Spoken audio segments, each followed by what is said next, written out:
The Nearalta grain bagger with a swing auger is designed to operate quickly. The swing auger tucks into the bagger tunnel for transport and can be made operation ready in less than 50 seconds. In this video, we'll go through how this works, step by step.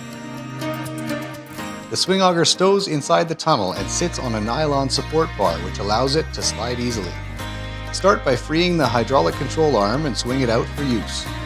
Lower the radial drive wheels a foot so they don't hit the main auger tube and retract the swing auger. You'll want to retract it far enough that the swing auger is just free of the tunnel. You can see how far to go by making sure the auger mount is between the two white marks on the auger tube. Lower the radial drive wheels to the ground so that they lift the swing auger off the nylon support bar and push the telescoping cylinder handle all the way forward. This puts the cylinder in float position, allowing it to extend and retract freely.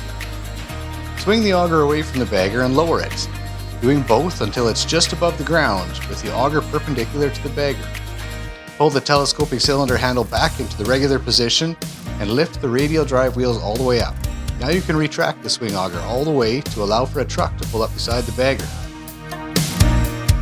The truck tires should be roughly a foot from the end of the hopper. Start filling the hopper with the swing auger angled forward under the rear hopper of the truck. If done correctly, you can empty the entire trailer without moving the truck, making your bagging operation as fast and efficient as possible.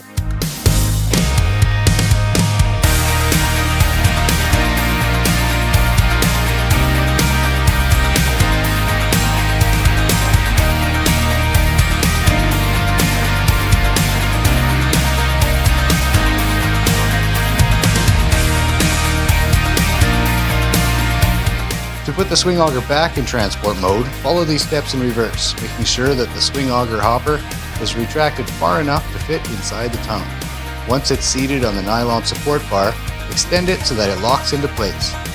Don't forget to fasten the hydraulic control arm back in place. For more information on using your swing auger, refer to the owner's manual.